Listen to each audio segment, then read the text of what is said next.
Pierre Poilievre just learned a lesson in the dangers of doing too many niche conservative podcasts. The things you say when you're a little too comfortable with a friendly interviewer sometimes make it to the ears of normal people. And those normal people might take issue with you calling for your political opponents to be jailed. Because that's exactly what happened when Pierre Poilievre, speaking to the hosts of the Northern Perspective podcast, said that Justin Trudeau should have been jailed and implied that the RCMP, which he called despicable, engaged in a cover-up. Many of the scandals of the Trudeau era should have been involved jail time. I mean, Trudeau broke the criminal code when he took a free vacation from someone with whom he had government business. It's just like it's right there in the criminal code. If the RCMP had been doing its job and not covering up for him, then he would have been criminally charged.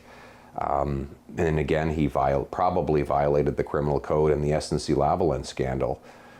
These would normally have led to criminal charges, but of course the RCMP covered it all up, and the leadership of the RCMP is frankly just despicable when it comes to enforcing laws against the Liberal government. To be clear, in both of the cases that Poilievre is referencing, Trudeau was found to have violated conflict of interest rules, not the criminal code. In fact, the RCMP decided not to pursue charges because they were unlikely to lead to a conviction in either case. So not only was Poilievre roasted by the columnist class for this, but even one of Harper's former senior aides spoke out against this. When Dimitri Soudis, yes, the same Dimitri Soudis who once wrote this incredibly long job listing for me to be welcomed to Hamas in response to me posting a selfie, wrote, quote, "Leader Pierre Poilievre is dismantling the principled, serious, and credible Conservative Party Harper worked so hard to lead and bring to power, one of substance, maturity, and integrity." Poilievre is also now getting skewered by some of his fellow party leaders. Both the NDP interim leader and the Green Party leader, Elizabeth May, didn't hold back in calling out Poilievre for his comments. The last thing Canada needs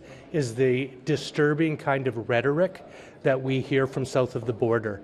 You know, we've heard Donald Trump repeatedly threaten his political opponents with jail. That is unacceptable. It's inappropriate, and frankly, it's dangerous to a democracy. Pierre Poilievre's latest, outburst that seems to have come from the pages of Project 2025. It certainly didn't come from the criminal code. You have to know something about the law before you spout off that a former prime minister should be in jail. Poilievre has tried to walk back his remarks slightly by saying they were focused on the former RCMP commissioner, which I guess is why he spoke in the present tense. But regardless, as much as it's fine to criticize the police, accusing them of engaging in a political cover-up with no evidence to call for the jailing of your political opponent, it kind of just sounds like Trump. What do you think of all this?